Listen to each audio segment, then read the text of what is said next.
Hey, this is Dan here from Rune Silk, and I'm joined by one other, and that's none other than Damo for show. And this is the Beardmail podcast. So sit back, listen, and enjoy.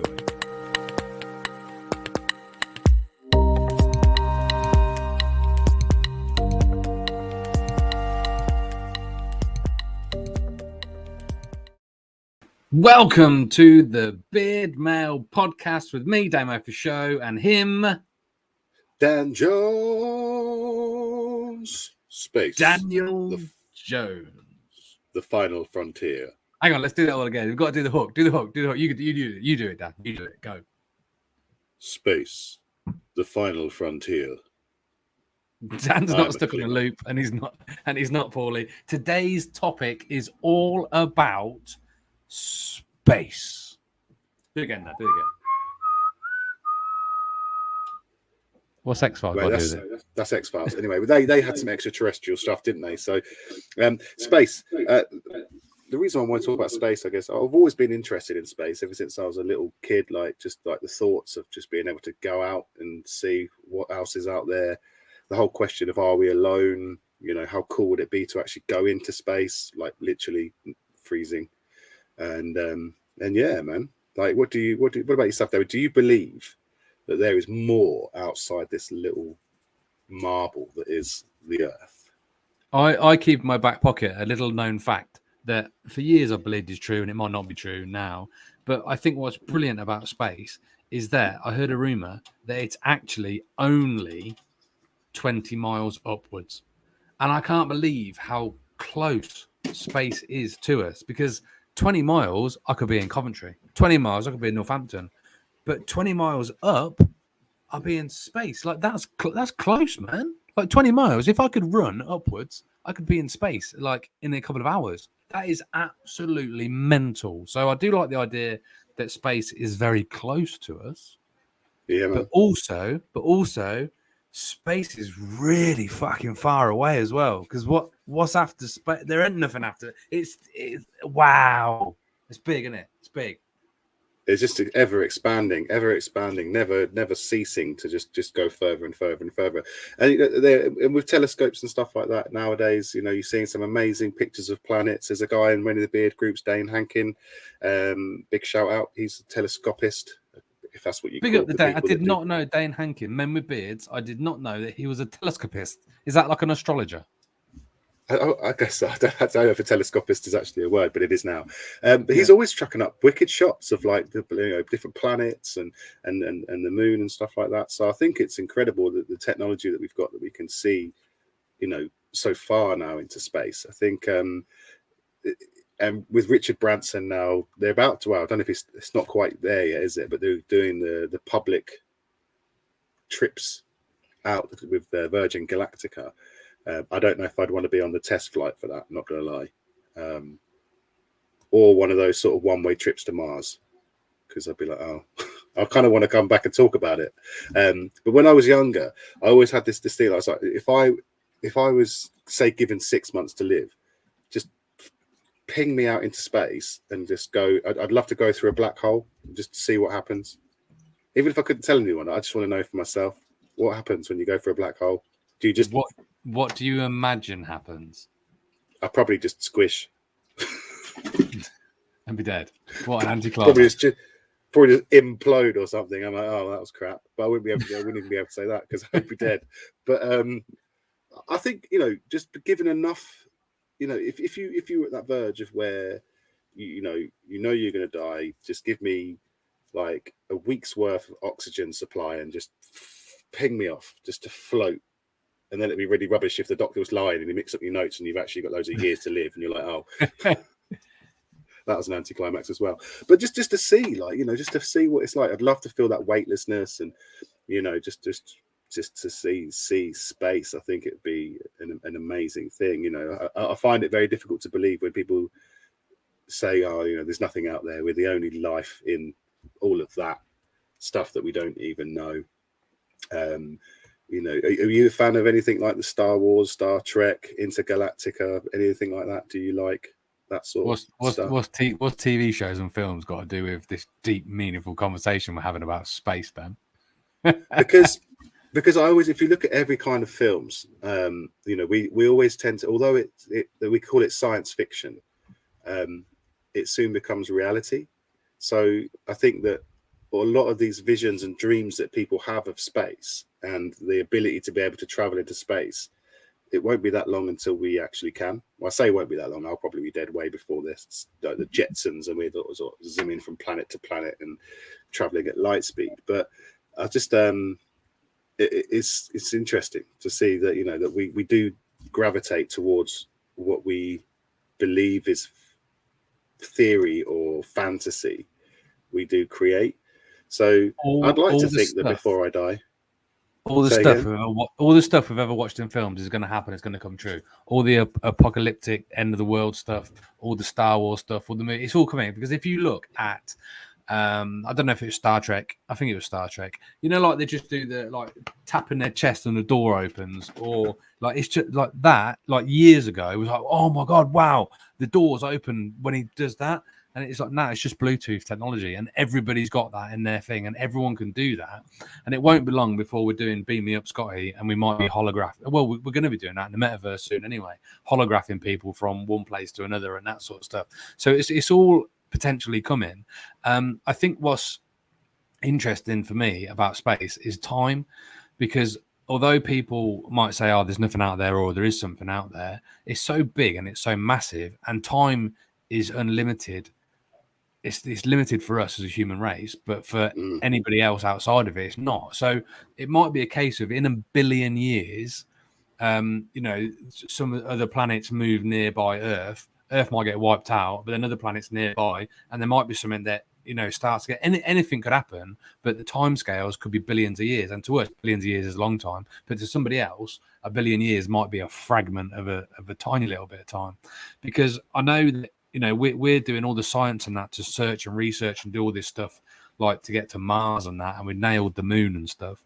But you just don't know what could happen in 100 years, let alone a million years, a billion, 2 billion, 3 trillion, 7 billion. Like, I just had a little Google earlier about facts about space, and it said something along the lines of galaxies, they collide, they hit each other, and then they all just smash up and disappear and stuff. Like that could happen with ours. We so take it for granted at the moment that we've got such stability on Earth and in our solar system, but there's nothing to say that something might not be coming towards us and just smash us out the water, or something bigger or better, or there might be other planets with other life on and that miles away, but one time they might just come back round, and like it is, you don't ever know, and no one can actually ever say, oh, there's nothing else out there, because you can't actually prove it. Yeah, so I'm still trying to figure out, and this is something I guess we won't know for thousands and thousands of years of research, but I'm still trying to figure out, are we getting closer to the sun or further away from the sun? So I've got two theories. One, either the sun is like a planet, is birthing the planets, and everything's gradually pushing away from the sun, or it's the opposite, and we're getting closer to the sun, and it's all pulling it in. So because, you know, if you look at the stuff that they're doing on Mars, and they're saying that they're discovering all these oceans, so or there's signs that there was once upon a time water on Mars, that makes me feel that then maybe we're moving away from the sun. And actually Mars was once like the Earth millions of years ago, but it's taken that long for it to just all of a sudden just get far away enough, and then then makes then Venus. So everyone's thinking at the moment we're trying to figure out how we can get to Mars, but then surely if it is the other way, we want to start looking at how we can make Venus work, right? Because if we are moving away from the sun, if we're moving closer to the sun, then sure, go to Mars. But my theory is that if there was evidence of water once upon a time on Mars, then Mars was once like Earth, then we're moving away from the sun. Let's hedge our bets. Let's sort out some future travel to Mars and to Venus, and then we can just see how it goes. Just take 10-15 minutes over there, check it out. 10-15 minutes over there. Okay, well, actually, do you know what? Venus is pretty inhospitable.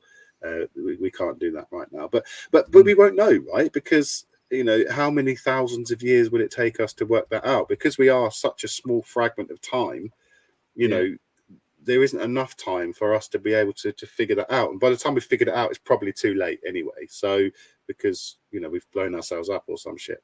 But I just find it, it's one of those things you can go really deep with space, because no matter what you think, you're either wrong or you're right. I know that sounds crazy, but you won't know, right? Because people, even scientific theory is exactly that, right? It's scientific theory based on some kind of fact based Yes. around theoretical stuff. Yeah. So it's guessing. I have seen, actually, we were talking about getting to Mars, and we'll mention old Elon, because I watched SpaceX on Netflix, which was an interesting documentary. You mentioned about Branson and Virgin Atlantica and stuff. There's a bit of a race between Bezos, Elon Musk, and Richard Branson. And basically, the story is that the old-fashioned NASA space exploration was really expensive, and it was cool to do in the 80s, 90s, or whatever. And then they stopped it. They just stopped doing it because it was too expensive and there's no point. They got to the moon, that was it. They're done. So they packed it in. But then obviously it became privatized, and that's where Elon Musk and the like have come in. But you're saying about not wanting to be on a test flight. What Elon Musk did was millions of experiments and blown up rockets and stuff on how to make space exploration cheaper. And the biggest cost was the rocket boosters and the fuel and everything, because you use them once and then they're done. Whereas he's made a reusable rocket now. So if you imagine space exploration cost $10 million, now it only costs $1 million. So he's managed to knock the price down so much. They're not actual figures, but that's the scale of how much he's knocked it down by inventing these rockets that can now land. So basically the rocket is the fuel and the power to shoot off the shuttle. The shuttle does its thing, but the rocket comes back down and lands, and they use it again. And so him and the other chaps are now doing this, intergalactic space stuff. And there's not a lot of difference from what they're doing now to what Wright and the Wilbur brothers, or whatever it was, inventing a plane were however many years ago it was. We're so factually incorrect here. But it's like in 30 years' time, people will be flying around in space as much as people are flying around in an airplane now, and they won't think nothing of it. So we jump on an airplane now and don't think nothing of it. But 100 years ago, that'd be fucking mental that people would be able to do that. So it's definitely coming. I do think off the back of that Elon Musk is actually an alien who's just trying to get home, because he's weird, man. He is so weird. Elon, if you're watching, throw us a few quid, mate. We'll do good things for the world. But he's hell bent on getting to Mars, and I've seen some really interesting stuff. I don't know if it's true or not, but basically using 3D printers, they can build shit on Mars. Because obviously in any traditional form of building, you've got to carry the bricks there, but there's no way you can carry bricks to Mars. But these 3D printers that can be done remotely can just build shit and create on. And I'm like, I watched it. It was on TikTok, so it must be real. I'm like, wow, that is amazing. But nothing actually would surprise me. I think when people have got the time, the money, the inclination, and the inventiveness of human brains to come up with solutions to problems, it would not surprise me if they could build a colony on Mars or something. And yes, in our lifetime, it's probably going to be a couple of 100 years away, but things are getting so much quicker now. I say this all the time. Like, if you look at how much technology has moved in the last 5 years compared to the last 100 years, like, shit is happening really fast. So I think space exploration in our lifetime, mate, we could, if you wanted to, you could go and experience that weight lossness, and be, I don't think whether I massively would like to do it. I watched obviously a bit of this documentary, and you can see them. They go to the International Space Station, and they're flying about in that. I'd get claustrophobic. I wouldn't like it. And apparently, I think that part of it would be pretty weird, and having to I don't know, like how the whole toilet thing and eating thing might be a bit savage. Obviously, me liking my food. Yeah, I don't think they go out and have gourmet steaks. They've got like those little packets of protein and stuff like that. But I knew it. You took 14 minutes in talking about food. I could eat space food. I'd be happy with that. I've seen them. They have to exercise because they lose a lot of muscle mass. So if you're staying on the space station for a while, you lose your muscle mass. I tell you what, this is the most interesting thing, which I thought was really funny and really cool. When an astronaut comes back from space, they have to sit down for a long time because they can't stand up. Their muscles and their body and that are not used to standing up because they haven't had to stand up for 6 months. So you imagine how your brain rewires itself if you've not had to stand up for 6 months. As soon as they get them off the shuttle, as much as they'd like to show to the world, they're fit and healthy and they're well, they always sit the astronauts down. And it's like, why are they all sitting down to do a press conference? And it's like, because they can't stand up because they've fucking forgotten how to do it. It's so unusual for them to have the concept of standing up. But yeah, they have to do like exercise and stuff. So you'd hate space. But I've seen them like on a treadmill where they're sort of clipped down onto a treadmill so they can run to make their legs still work. But yeah, the food would be fine. Look, you've talked about food, so I want to talk about poo. I think I would like to do a whoopsie in the air, watch it float away, and hoover it up. I'd like to do it once, but would I like to do that every day, 2 or 3 times a day? No, the novelty would soon wear off. I think with space exploration, I think like you touched on it, that it was quite big in the sort of the 70s when they were looking at the moon landing and stuff like that. But I think what probably happened was that they discovered that it wasn't as profitable. Everything's profitable, right? Even Elon Musk does it for profit. The reason he's sending stuff into space is so that they can put satellites into space, which means that they can win the race of technology and data and internet and that sort of stuff. So, the more satellites they can put in for the Starlink, the more then that they have control over the internet. So are they really even going into space, or are they just going into orbit? I think that's the difference, isn't it? Really, they're sort of sending out satellites that are just sort of spinning around the Earth. And there's theories that people say, well, they're not even really in space. They're still kind of in the Earth's atmosphere because they're just sort of just zimming around the outside. Or some people even argue that they've not even really got out into space yet. That's a load of lies. That actually all these satellites are still in orbit or in the planet itself. They've never left the planet. They're just spinning around the outside of the planet. But unless they get to Mars, unless rover discovers that there is huge deposits of lithium and sodium, that sort of stuff, then it's not worth spending a load of money to send stuff over there unless they can bring back resources. Because let's face it, it's all about resources. It's all about, if there's any reason we want to go to another planet, it's so we can completely rip it of anything that it's got that we need. That is proven in the annals of history, because I'm a big fan of polar exploration and the Arctic and the Antarctic. And I learned this the other day, which is a bit off topic, but it's normally you that goes off topic. Years ago, when the Americans went over to the Arctic and were trying to get to the North Pole, they discovered there was about three massive pieces of iron ore that had come from somewhere, the sky or whatever, space. And it was literally the only 3 bits of iron that the local Inuit population had for their resources, and they were massive bits. Like there was 3 massive bits, and I mean like a couple of ton of stuff. And they literally dug it out, put it on a ship, and then took it back, and then put it in a museum in America. And I'm like, you're right. They go to new lands to explore and to research and science, but they go to nick stuff. They just nick stuff from resources. The local land and bring it back, and it actually screwed over the Inuits a little bit. So, but you're right, that's it. Imagine if they got to the moon and it was full of gold, like, oh man, they would have been up there all day long. Yeah, they were just sending people up there. They would be, £10 bombs. Forget going to Australia. We're sending you to the moon to get digging, and I think because there's an asteroid I think we're trying to land on.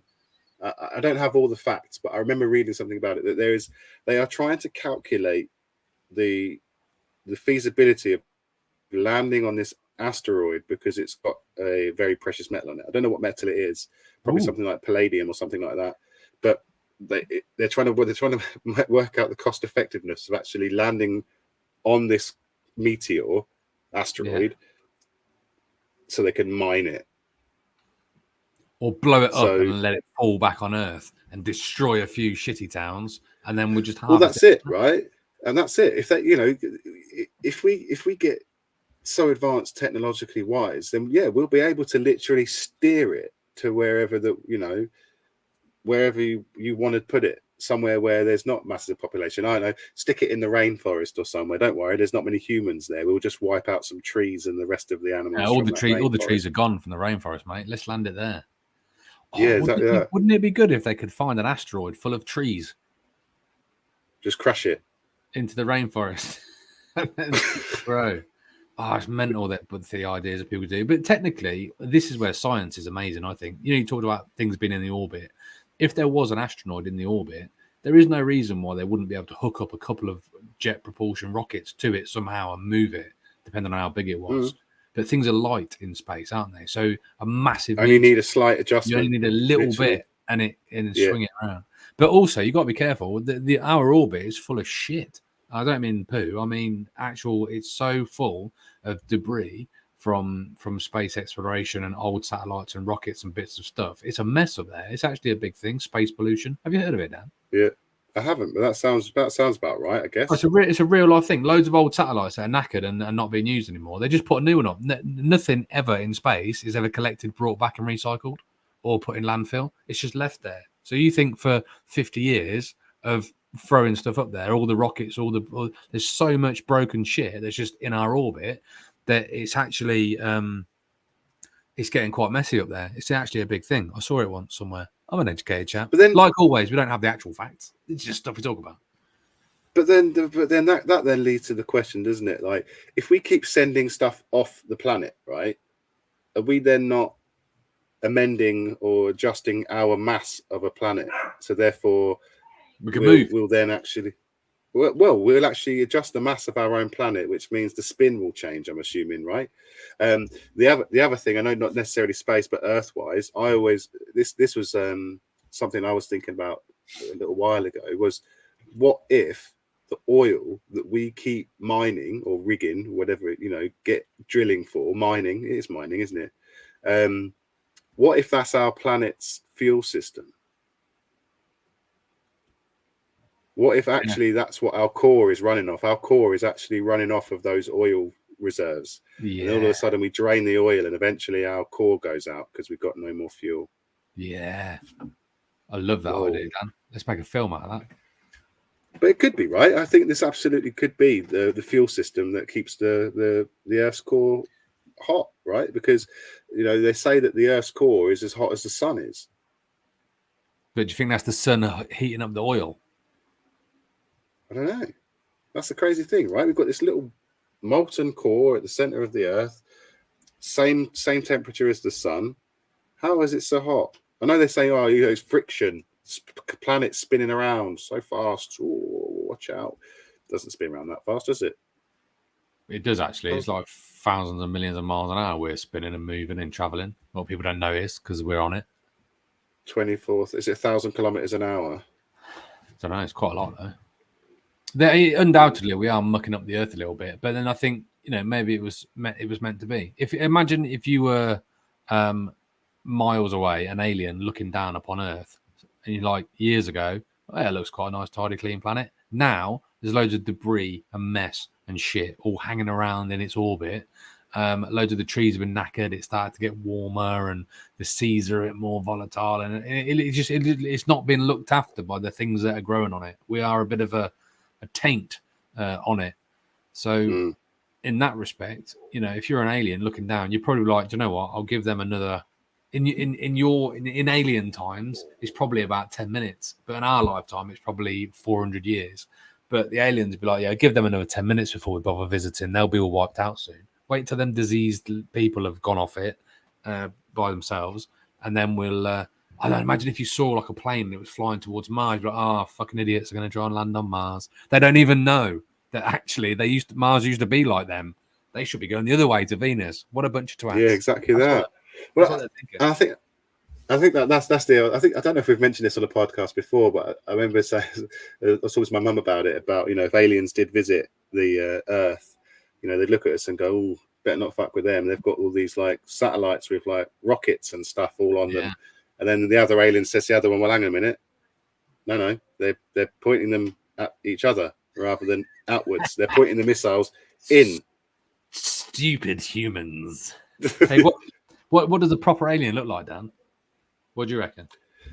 Well, this is the thing, right? This is why you look at things like insects. Like if you look at a wasp or some of the stuff that's in the ocean, I look at that and kind of go, did some of that stuff, has that come from other planets? Yeah. Is that what's come out of an asteroid? Another theory is are we the asteroid that wiped the dinosaurs out? I went to the National History Museum in Oxford yesterday, and I saw a real life fossil made T-Rex, and it's pretty big. And if they were roaming around on the planet, Dan, everyone else is fucked. They're massive. They're like, and there was another thing. Its claw was like 5 times as big as my head. Like they would have just wiped out everything. There's no way. I mean, it's real, but where did they come from and how did they get? I don't know who got rid of them, mate, because they are massive. Yeah, I don't think we came along with our matchsticks and our bits of tree and our intellect. Oh, whew. Hey, dinosaur, what's 5 times 5? That fucked you up, didn't it? You won't be long on this planet. Yeah, so I think that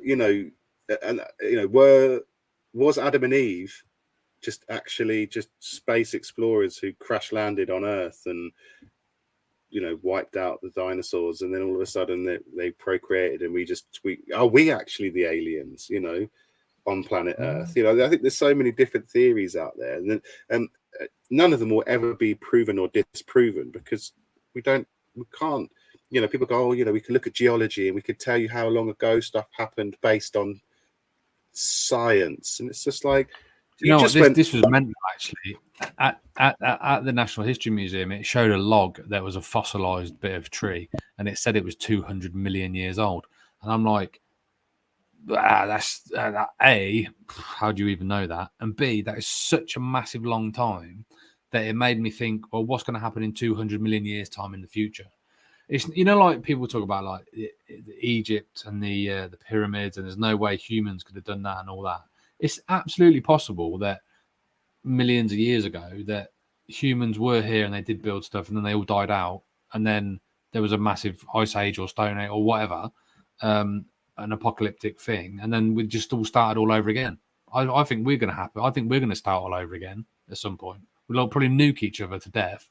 Well, the Earth will kill us all off, and then it will start all over again. And there might be the pyramids left, and they go, oh, look at these. Oh, they built these in 2020 when they had technology to do that, but then they got wiped out from being idiots. I don't know, Dan. This is getting deep, man. Deep.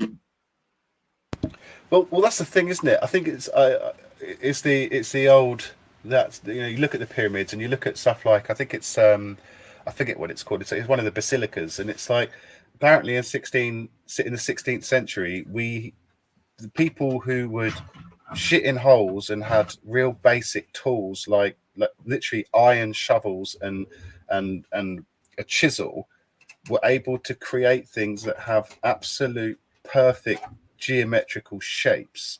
Like we probably couldn't even do that now. Sorry, my dog wants to. She's like, I'm not on this episode of the podcast. What's going on? Like, give me some space, Willow. Give me some space. And that was 16th century. So when we look at 500-600 years ago, we really didn't have this modern technology and the modern tool set. Like we literally had a hammer and a chisel, and apparently we built 200-meter wide, like what they're called. It's not oh balls, man! Like waterways, perfect waterways that were like 300 meters high by 300 meters wide, and aqueducts. with ox and cart, and it's like so. When you do look back at the pyramids, you think, nah, man, something landed back then and gave us a helping hand, because some of those blocks are like tons, like 200-ton blocks that we moved on logs and horses, and I'm like. We did it in 4 years. It takes us 4 years to resurface the bloody roads in the A1. Like how you can't explain pyramids with that 600 years ago. Apparently we were really clever, and history was completely wiped. And that part of history, though, something there's definitely somewhere in history that was wiped that doesn't show the intellect of the human race at that point, because they always say after every war history is wiped, right? It's the textbooks are always rewritten in the voice of the winner, right? Oh, right. So yeah. We were obviously very intelligent, and we probably had Bluetooth and shit then as well, like but I don't know, we're talking about crazy history now, not necessarily space, but I think that either there was something that was out there, like the gods, like those Egyptian gods. They were probably aliens that came and sorted us out, helped us out, build these things, gave us the tools that we needed to evolve, and then we probably killed them or something because, like, that's what we do. Foolish. Oh man! Hey, here's an interesting fact. Let's talk about space. Apparently, it smells a bit funky. And did you? I don't know how you would smell it. How would you smell space? That's one of the first things I did question when I was reading this information from the internet. It said, here's an interesting fact you don't learn at school about space, and that there is no sound in space.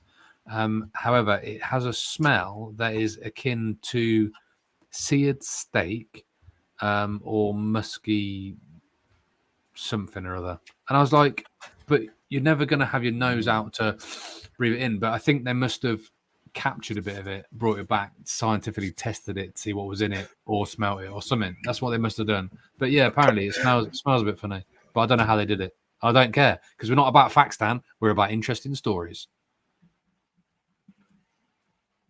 You talk now, because I'm Googling it. Dan, your sound's gone. Sound's gone.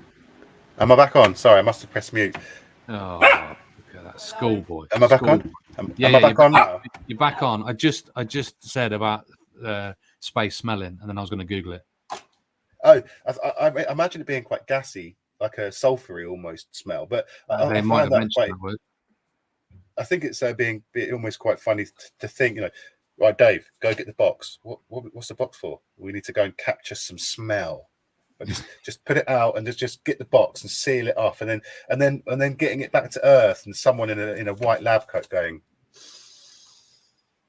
seared steak, and really Dave's on there on the ISS laughing, going, farted in that.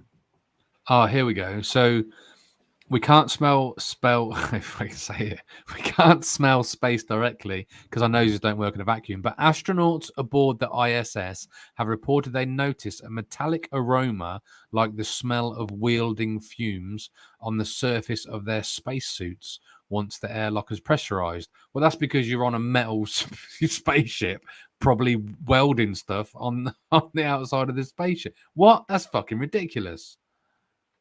Although it does say here, look, the process is known as oxidation.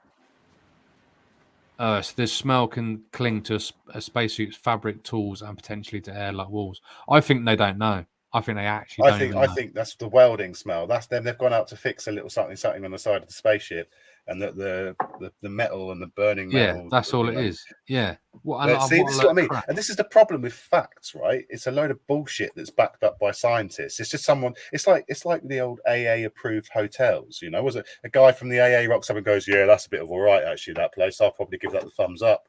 Yeah. AA rated that. It's like, but then someone goes in and goes, "Well, it was a bit average. Bit of a shit hotel, actually." It's no different than that, I'm assuming, right? It's just more backed up by someone with like PhDs and education. But what I'm asking the question is, why hasn't somebody gone up there with the box and grabbed a bit of the smell and then sealed the box and brought it back and then sniffed it when they got back? That's a standard scientific procedure, surely.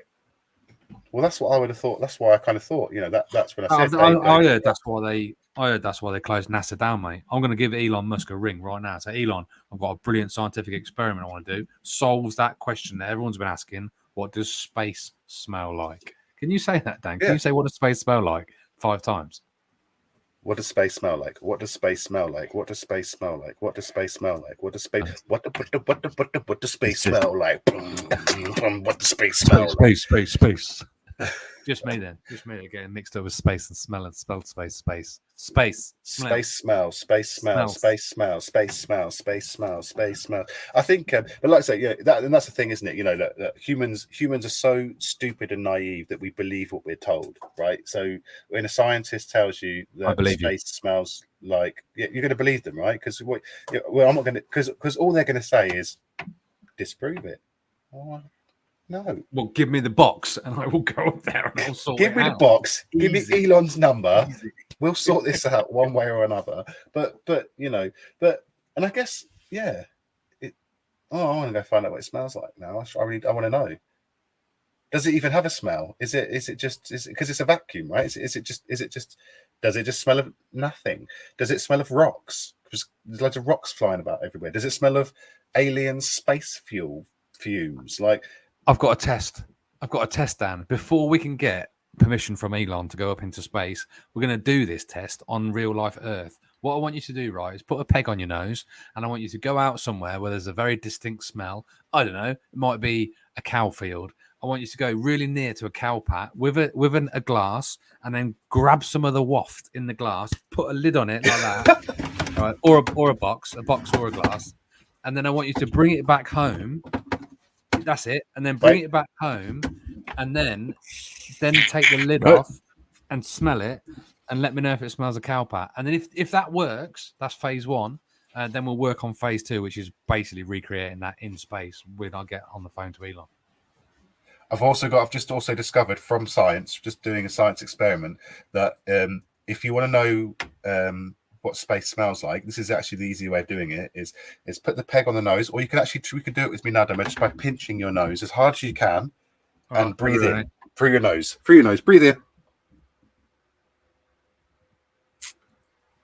That's what it's like to try and breathe in space, apparently.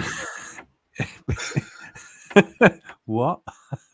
Impossible. That's what it is. I just nearly died and I didn't smell anything. Squeeze your nose as hard as you can and breathe in through your nose. That's what space smells like. That's what That's what it's like if you tried to smell in space. That's not what space smells like. I'm telling you now. Sorry. You need to get a cardboard box, right? One like this. You need to get a box like this, and you have to go and grab some of it and then cover it over and then bring it back to the safety of your home. And then, do you know what it smells like? Free turf. grass. Of course it does. It's free turf. It smells like Damo's Beardy Fine Club prize box. We have solved the mystery of how does it smell in space. I'm going to phone NASA and see if they've got any jobs going, because I've just solved decades and eons worth of.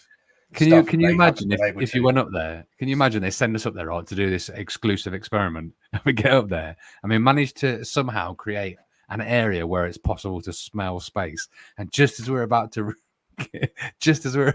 get the data and collect the smell of space, one of us just drops our back out.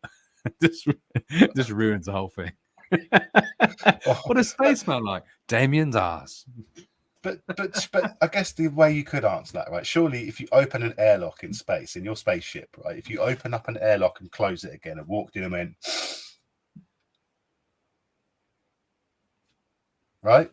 Is that not what space would smell like? Because you would have filled that void with a bit of outside space stuff. Void. Yeah, but there isn't anything, is there? Because wouldn't you have to pump oxygen in there to be able to breathe in? That airlock's got nothing in it. There's no air in it, is there? It's not like a load of oxygen would have poured in, so you wouldn't, in the airlock, you wouldn't be able to breathe. Yeah, so space doesn't have a smell then, does it? Because smell essentially is based around the oxygen carrying those particles, right? What if you had a regulator on your mouth, but not on your nose? So you can breathe through your mouth, and then sniff. But there would be nothing to sniff, would there? No, because because it's still implode, because it's the pressurization of the suit, isn't it? Apparently the suit pressurizes. No, I'm not in a suit. I'm not in a suit. I'm in an airlock, right? There's no air in it, but the space has crept in from the outside of the space shuttle into the inside. I've got a regulator breathing through my mouth like that, and then I'm gonna just go. What do you reckon? Smells like space. I think I know what it is. Yeah. Teen Spirit. It smells like Teen Spirit. I was going to say that this is the great thing, right? Is that you could actually release a fragrance. I might actually do this. One of my next products I'm going to release is going to be called Space. It's going to smell. What it's going to smell? Well, no, not it. No, it isn't. It's going to smell just like space, but it'll be interesting to see what other people's perceptions of it are, because you'll probably get some people going, actually, yes, I could definitely pick up the air of smell the asteroids. Yes, I can smell the asteroids in this one. And then I laugh and go, no, it's just unscented, and it's actually not anything. All you've done is just sprayed air. Hang on a minute, isn't that what your Rune Silk air is? Damn it! Rumbled once again. Next in the 6 cent range from Dan from Runesil, we have space. We have nothing. We have air. We have transparency. We have see-through, and we have clear. Imagination. Yeah, and imagination, and they're all exactly the same products. Brilliant, I love it. Send them out to the reviewers. Get them chatting. Get them chatting. See what they think. And on that note, we've nailed a new product range as well. Nice. Hashtag put me on the copyright for that. That's my idea. Trademark and that. Dan, we've just done 40 minutes talking about space, and we didn't even get much further than Mars, let alone the rest of the stuff, even in our solar system. So, I mean, there's a lot of space. And I wanted to talk about actual space in real life as well, actually, not just in space. So, well, this is one of the reasons why I moved into. So those of you watching on the YouTube, you've probably noticed the last couple of episodes I've not been in the studio, and I'm actually right now in this space elevated treehouse type thing. It's the smallest space I could find in my house. Like? It's not the downstairs toilet. It smells like space, actually. Nice. What I imagine space to smell like, which is fuck all. And so this is I'm really cramped, and I'm surprised I've managed to actually sit in here for 40 minutes because I've got no space to stretch out, and I think I'm probably going to struggle to stand myself. So I've kind of treated myself like an astronaut. That's what happens to astronauts. Yeah, I definitely won't be able to stand up after being in this space. I don't even know how I'm going to get down or out. I think you should get some space cakes, and they will enable you to move swiftly on without any ailments or injuries or arthritis. That sounds like a good idea. You heard it first. I'm going to go and speak to Dave. Call me mate. Dave. I think we did go on a little bit. I like to keep them half an hour, but 41 minutes is all right because we were talking deep, man. We were talking deep. If you haven't seen it, Dan, go and check out that SpaceX documentary about Elon Musk, the alien trying to get back to Mars. I thought it was quite good, actually. And I'll catch up with you for another podcast another day pretty soon. We'll probably have some more epic topics. If you've liked this one and you want to make sure you don't miss any future episodes where we talk about all sorts, and sometimes we talk about beards, but mostly all sorts, then get subscribed and all that jazz. You ready to go, Dan? I was going to say, do check out www.beardmail.co.uk now as well. The podcasts are now being streamed into the website, so you've got so many places to listen to, whether you're an Apple person, whether you're a Spotify kind of guy, whether you're a Google podcast listener, or maybe you just want to go to the good old-fashioned website and just go and click on that podcast button. Just click the podcast button, listen to all the episodes from 1 to 20, something, 6, 7. We're going on strong. And I like it helps us as well. It gives us some analytics, helps our analytics. Save my back. Go and listen to some stuff. Sweet deal. Bye for now, Dan. Thanks for listening, guys. Take care. See you in a bit. That's in a bit. Bye for